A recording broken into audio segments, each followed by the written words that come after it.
I would recommend doing it during class or during open lab when Marcin, you're here on Fridays, right, Marcin? Yeah. I would recommend doing it in class or in the Friday open lab with Marcin. And I think for the first couple times that you should be heavily assisted by Marcin or I. As you get into it, especially if you guys want to do this at home, get good at it yourselves. But it's totally fine to just like have one of us do it and like stand there happily and nicely and watch us do it. Here's what we're gonna do. This is our coder. It's just a little tray. Here's our screen locked into this area right here. Here's all the people that have come before us and spilled crap everywhere. That's what this is. And what we're gonna do is we're just gonna pour the photographic emulsion into the tray. And it's really the consistency at this stage of Elmer's glue. In fact, I believe it has a lot of the same ingredients as Elmer's glue, except it also has this photographic emulsion inside of it. I'm going to put it in the tray and I'm going to rock it back and forth so it's evenly distributed along the bottom of the tray, like that. Then I'm going to actually maybe I need a little bit more. I'm going to pour a little bit more in there. I can reuse all the stuff that I'm pouring in there now. I can put it back into the jar, but I need quite a bit of it to make it work correctly. So maybe it's about half full now. The first and the coders, which live in there, right? Yeah, someone in this area, sure.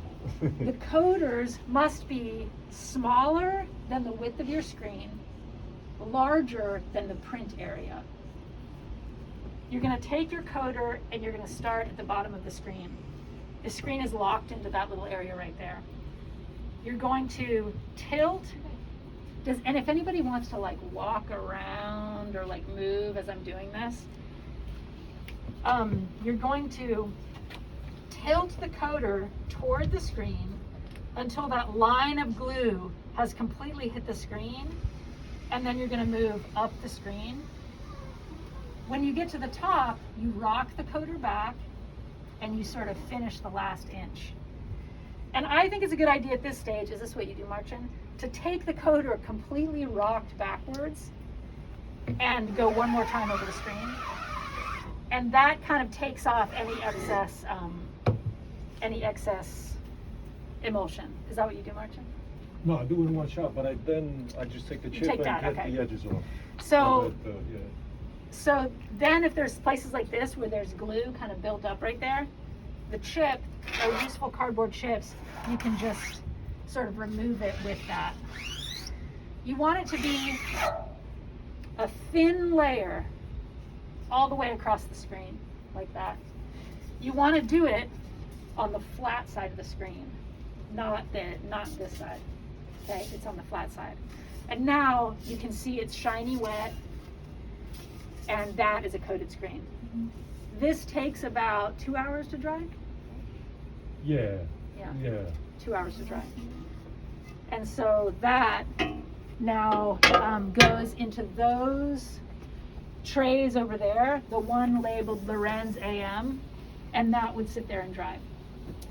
I would say a great time to do this would be, like if our class is on Tuesday, I would say a great time to do this would be the Friday during open lab before class.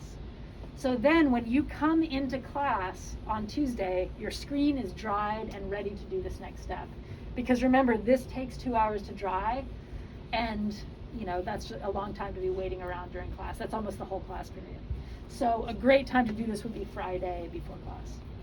And always, like if you're thinking about using the photo stencil, like do it beforehand so that you don't have to sit there and wait for it to dry during class. So then just come on the open lab on Friday, do the stencil and go home. Yeah, just come. Yeah, you can come, when you come to the open lab, especially during this kind of process, you could just come in, burn a screen, leave. Come in, code a screen, leave. There are many parts of this process that only take 10 minutes, but then they take 3 hours to dry, 2 hours to dry, something like that. So a good use of open lab would be you just come in, there's my screen, it's ready to go for Tuesday. And we put them over there. Over there, exactly, on that rack, Is yes. the lab also open on Saturdays? No. No, It's not. really. Okay. It's It's not on Saturdays? I thought it was on the door. No. Thursday Friday. afternoon? Yeah. Thank you. It's Wednesday morning, Thursday afternoon, Friday all day. Take a picture of the schedule that's on the door so that you know exactly when that is. Thank you. Okay, so now let's say I'm done. Now all of that stuff I didn't use. It's important to do this like pretty quickly so that it doesn't dry in there. All that stuff I didn't use is now going to go back into the jar, and because it's, you know, it's pretty goopy stuff. It's going to go back into the jar. As long as it hasn't been sitting out there for hours, I can just put it all back into the jar. It's almost like taffy or something. Looks so yummy. Doesn't it look delicious? I love toxic things that live here. Yeah. I think it's I think these little cardboard chips, I love, like these guys really get it really clean too. So every bit of material that I'm not using, I really want to make sure that it that I save it. But again, like, have Marcin or I do this the first couple times, and then when you guys start to get to be experts, when you get to like go into business for yourself and stuff, then get good at it. As much as you can get off in this first stage, do it. Trying to be careful of my screen down here, all this stuff. Get as much off as you can. Get as much off of the jar as you can. Then this jar must be closed and hidden over in that. We're going to move these things eventually. Hidden over there so that no light hits it. And then this thing can live in that drawer over there, or that shelf, right? That's where it lives. Okay. Now this stuff is now drying. So I'm gonna wet this, I'm gonna put this in the sink, I'm gonna fill it with water just so that it starts to soak in, and I'm gonna clean that in just a minute. So let me just do that real quick. You also said that that's Elmer's glue? It's not Elmer's glue, but I was just trying to, you know, talk about what kind of consistency. Oh yeah, look at it outside actually, see how different, see what a different color it is? Yellow. It's yellow. And when it gets exposed to light, it will be purple. So now I'm gonna leave it in there, and I'm just gonna let that sit there and let that soak in the water for a little bit. The thing that I don't want to do, at this stage is to leave that tray out there with the stuff hardening in it. Because over time, the more that gets exposed to light, it turns to like cement. Right now it's like wet Elmer's glue and I can just wash it right off. If that sat out in the sink for like a whole class period, it would become very hard to remove that emulsion. It would become like this eventually. This is what that stuff looks like when it's hardened, when it's been exposed to light, and when it's been allowed to sit. It becomes just like impossible to get off. So let it soak, and we'll come back to that after we expose our screen. Step number 2, exposing the screen. I've let the screen sit for 2 hours, and now the emulsion is dry. So let me come over here and get this screen. This is a screen where the emulsion is dry on the screen. It's sort of hard to, when I look at these screens, I see a lot of the stuff that's been printed beforehand, but it's kind of like confusing when you look at these screens. It looks really dirty. I'm like, what's that word? Like, you know, this looks like it has a lot of stuff on it. That's actually just the fibers of the fabric stained with the ink from before. The screen is actually clean and open, and it's kind of hard to tell sometimes what is what. You'll get really good at it though. You'll get really good at knowing what is closed and what is open in the screen. A really good way to tell is to hold it up to the light. And I don't know if you guys can tell, but this part of the screen here is open. You can see bright light coming through it. This part of the screen is closed. It has the dried emulsion on it. It's hard to see through all of that stained fabric, but I can tell that that's closed and that's open. So this is a screen that Marcin coated last night, and now it's dried and ready to expose. And I'm going to do that right here. So this is another thing that you'll get good at. There's some little like numbers and times and things to remember, but the basics of this is it's a very bright light that has lots of ultraviolet rays, and they're going to come through inside this exposure unit.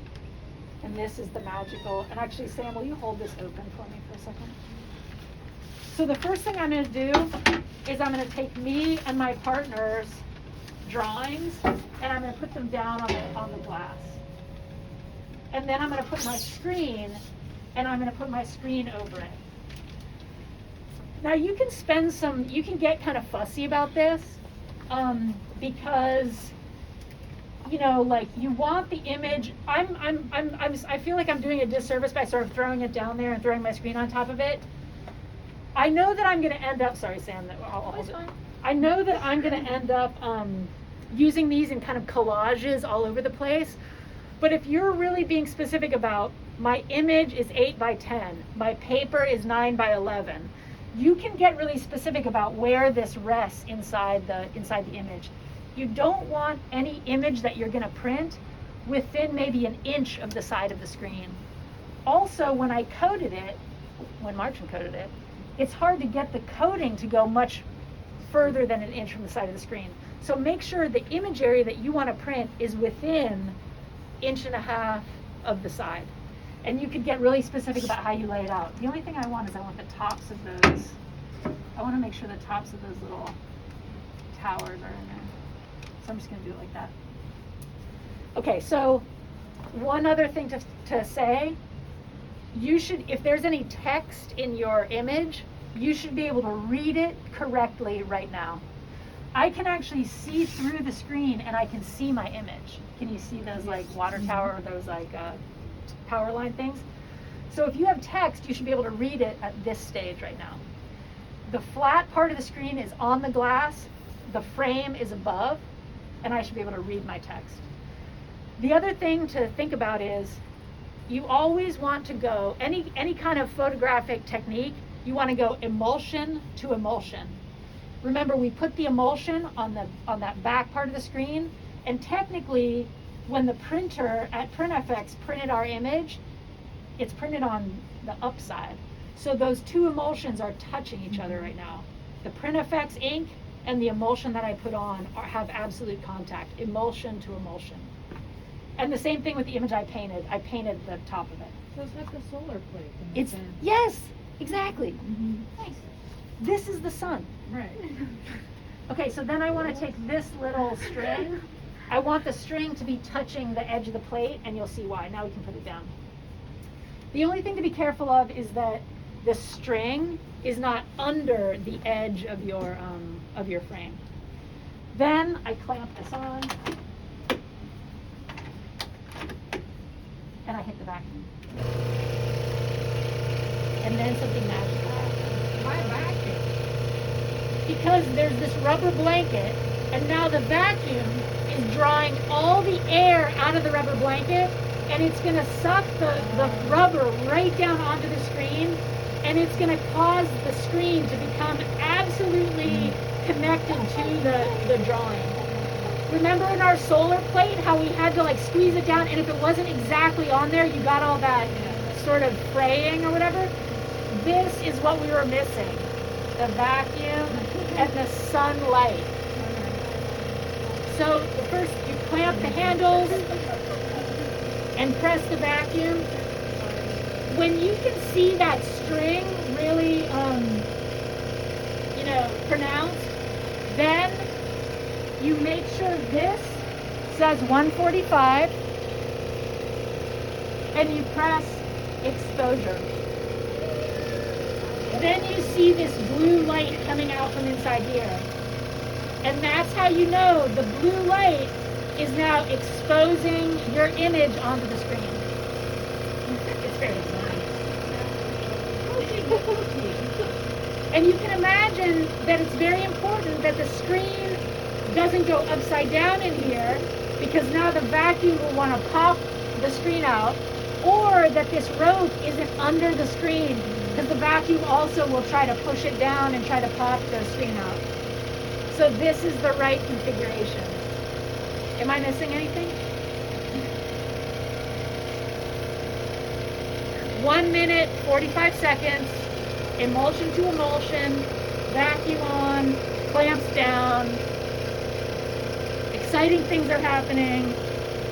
It's probably not great to like look at that red light. Shield your eyes. You could get a sunburn if this light was on. This is like a tanning bed. I don't want to catch anyone laying on here like trying to get a tan. I know in the springtime it's like, you know, you want to get that tan going. Yeah.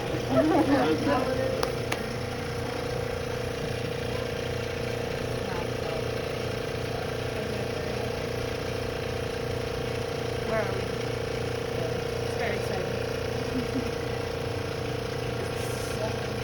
And again, like if you're doing this during Friday Open Lab, during class, there can be a bunch of us at a time. We can do it together. So the light just went off. Now I can turn off the vacuum. When you see the light go off, you can turn off the vacuum. When you release these levers, then the, you know, and the air comes back into it. So now this next part, so now what has happened is that the parts of the screen that the light has touched are no longer water soluble. The parts of the screen that the light has not touched, we can let it down actually. And make sure to bring your drawing back to your desk when you're done. The parts of the screen that the light has not touched are still water soluble. So now we're going to wash out the parts that the light has not touched. And we're going to do that in here.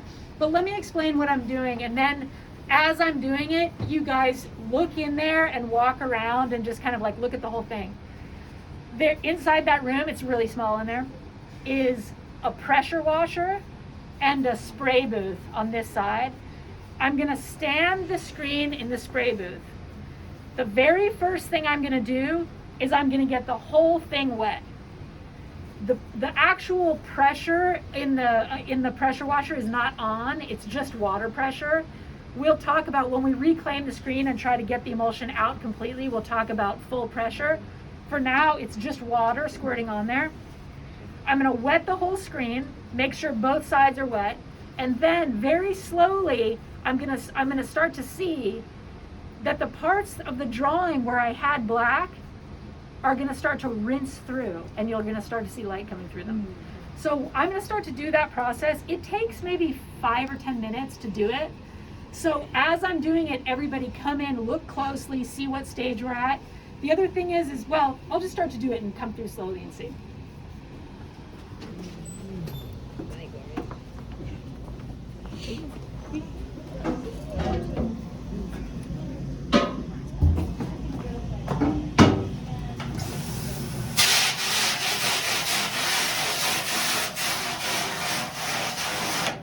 So I'm wetting one side, now I'm wetting the other side.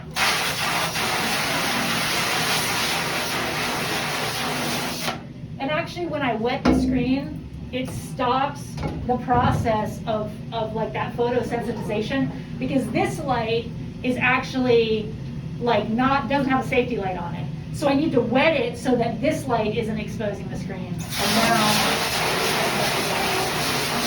And you can already see my drawing coming through.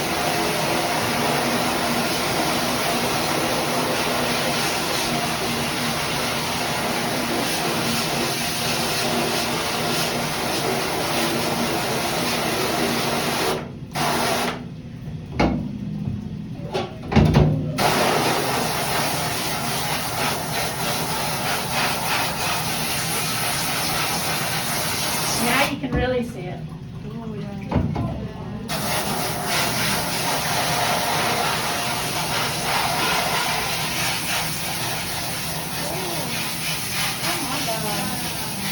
Basically like making like a hole that you can put the ink through. Yes. And like the white is the paper itself. Yes. Oh. How long does it last for? I mean, there's screens in here that have been, like, for years it's been on there. It depends on, like, how you're storing them, how perfectly you did the emulsion.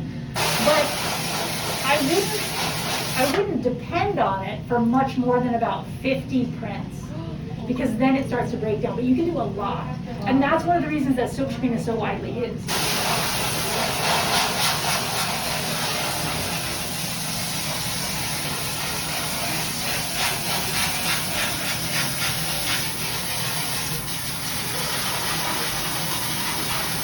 You can kind of see too, that's soapy, where it's like kind of soapy. That's the emulsion coming off. So you want to like, that's one way to tell if you've rinsed all the emulsion off, is that soapiness. Like over here, like that.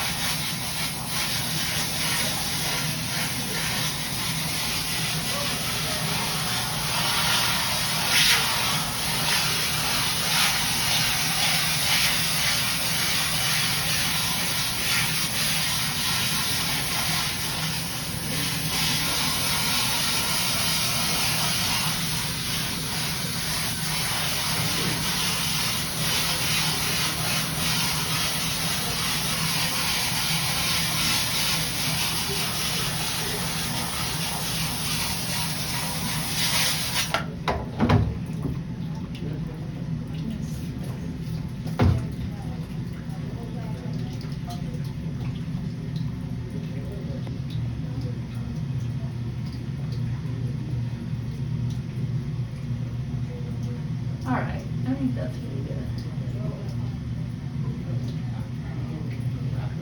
Okay, let's call that pretty done.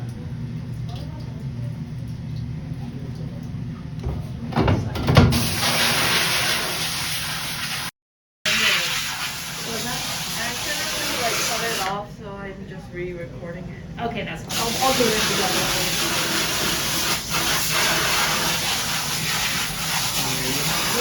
You have to spray from front and back? You know, you should mostly, that's a good question. You should mostly do it from the front. I was just trying to get some of that soap out of it out. It's mostly from the front. Yeah. And then you can start to see, it's harder to see the photo part. Yeah. You can start to see that photo stencil. And there it is. So, okay, let's bring it in there and talk about it a little bit more.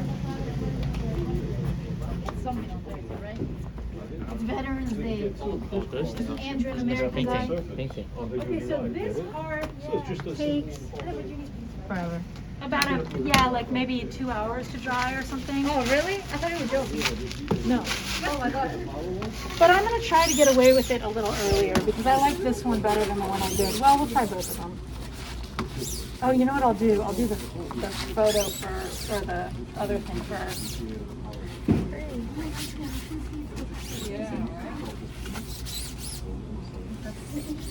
So you would have to be in the same pace as your partner because like you have to do the glue you thing. Can decide. Let's go in the other room and talk about it for a minute. Let's go back out here. These guys live in the print shop. This is your hinge right here, okay? You're gonna put your screen inside your hinge. You're gonna try your best. You gotta undo the little butterfly, put it in there. It's okay. Then I'm gonna decide. Okay, oh wait, here was another question about the partner.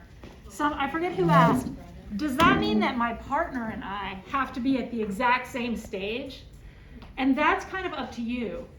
You and your partner could decide, like, one of you could go, you could get your screen together, and one of you could go all the way through the process, like coding, burning, get your film, printing, and then the other one could go all the way through the process. Or you could decide to do it at the exact same time, and you could, put both of your images on the screen. It's up to you and your partner to decide, like, how you're gonna do that. And you'll just have to, that's why it's good to have a partner that you can negotiate with, because because it's sort of, you know, one person will have to go first, you're helping the other, you have to trust your partner. The other thing to note about it is that, remember, we have a month and a week to do these projects. You can combine printmaking techniques. You might decide that you're going to go do a whole layer of mono printing in the print shop before you even do this. So that's another thing to think about too. You could let your partner have the whole screen for a week, and then you could lay down a big red block on your first layer, and then you could come back and do this part. Okay? Yes? How do we clean the screen? I know this is completely out of, like... I think I'll show you cleaning the screen, because nobody will be cleaning the screen next week, or nobody will be cleaning the screen like on Friday or whatever, because you won't have printed yet. I'll show you how to clean the screen next week. Okay. I'll show you how to reclaim the emulsion and get the ink out of it next week. Okay, so here's how easy printing is. I'm gonna decide, and this is also why everybody needs to buy some blue tape from Home Depot or the dollar store or whatever. This blue tape is gonna go, I'm gonna look at my screen, my stencil, and I'm gonna decide based on the size of my paper, I'm gonna use this size paper, I'm gonna decide the image area that I want to print, and I'm gonna put the paper under the screen, and I can actually see it through the screen right here. So, can I see it? I can see it through the screen. And I'm going to tape out where the edges of my image are going to be. Where this tape is. So I can see my paper. I'm taping out the edge. I'm going through this part really fast because I want you guys to, I'm planning on doing it a little bit more intensively next week. So I will tape out where the edges of my paper are.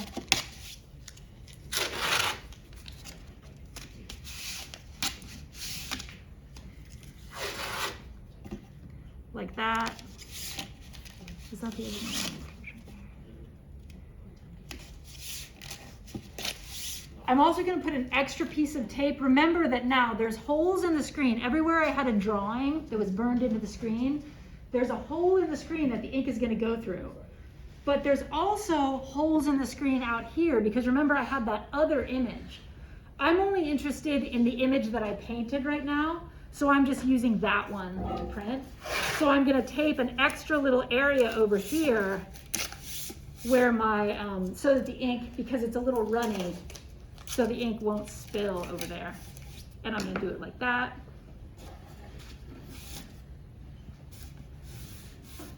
And now I'm going to take my ink and I'm going to put all this ink we have for you in the shop. Our colors aren't like we have black, we have the primaries. We don't have a ton of other options, but then there's some interesting things like this opalescent red. There's some interesting stuff that people have left over the years, but our colors are not like that extensive. So you might, as you're planning your print, you might look at them, and we have much more color options in that with those mono print things that we did. But I'm just going to be using black. The ink that we use for Silkscreen, the property that, yeah, you guys can stand up and come around here.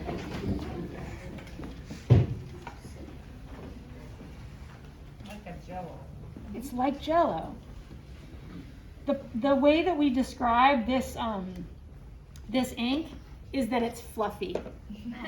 The fluffiness of the ink is what allows me to move it around on the screen and kind of manipulate it in the right way. It's that fluffiness. It's not runny like our maybe like acrylic paint, and it's not stiff like our etching ink. It's fluffy.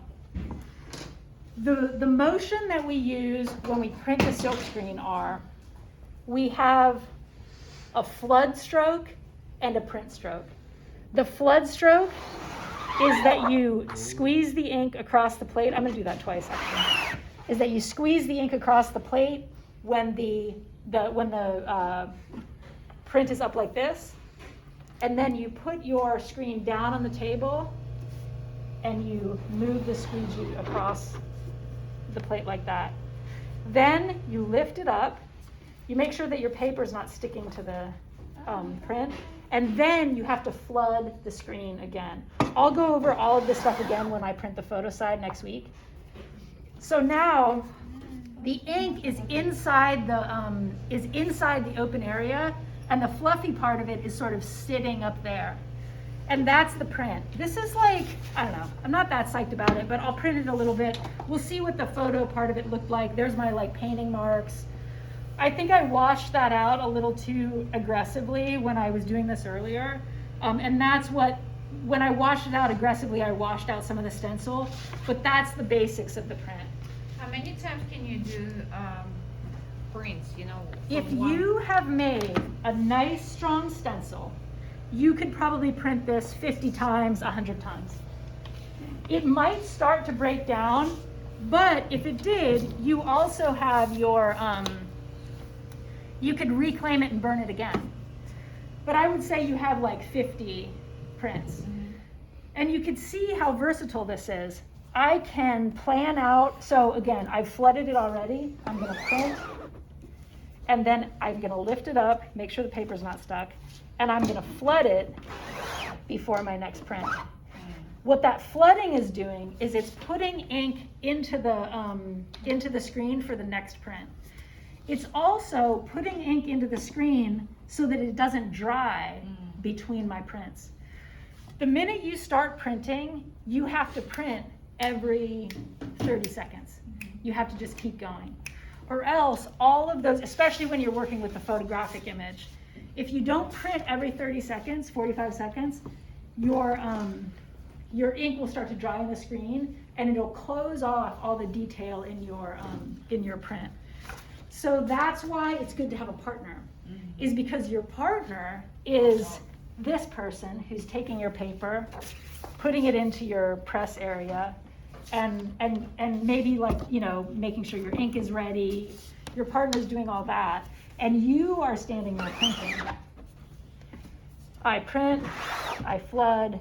Oops, I flooded with my paper in there.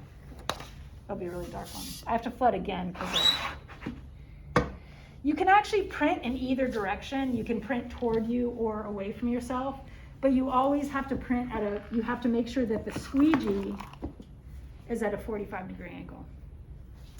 Would anybody like to try it? Yay! Okay. Wait. And I can show you next week about registering it so that you put your paper in the same way every time. For now, we're just kind of eyeballing it. But so here's your squeegee. You're gonna grab some of that fluffy ink, 45-degree angle. You're gonna pull it with kind of a lot of pressure across it toward you. Now I'm gonna lift it up. I'm gonna take the paper away and now flood it, taking that ink back across. Oh my goodness, she's a pro. That is great. Oh, nice. And I've got to do that every. I like that. Now on my last print, I'm going. Actually, maybe I'll do one on Kozo just to see what it looks like on the real paper. Here's your Kozo. And I would suggest when you're working on the Kozo to cut a bunch of other paper the same size, so that when you move on to your Kozo, you're like, okay, now this is the good paper. Which side on the Kozo? Shiny. Mm-hmm. This is my good paper. I'm gonna stick it in there, and oops. On my last print, I'm not gonna flood the ink, the screen, because on my last print, that's when I'm gonna actually clean it out afterward. Perfect. Oh my goodness. And you don't need to wet the Kozo paper? No, all of this stuff you're printing totally dry. Because unlike all of our other processes, in this process, the ink is very thick and it's just sitting on the surface of the paper. That's why silkscreen is such a good material for t-shirts. You can print on bottles. You can print on all kinds of surfaces. And the reason it's so good for that, it doesn't take any pressure. You're not smashing anything together, and the ink is sitting on there. It's pretty thick. So all of those other processes, the paper needed to absorb it, it needed to squeeze it together. This one, the ink is very thick and it's just sitting on the surface. The good things about that, it has a beautiful effect. The bad things about that, not a lot of transparency, not a lot of nuance in terms of gray. All of that stuff we have to really work toward with our halftone, layering, really think it through. But Silkscreen is really good at blocking what's underneath out and laying a lot of thick ink on top. How delicate is pen trust? Let's say I have a very piece, like, you know, a paisley, a picture or something with like so many little details. Yeah. Will they give me that or no? I would, when you're first, we can end, let's turn that off.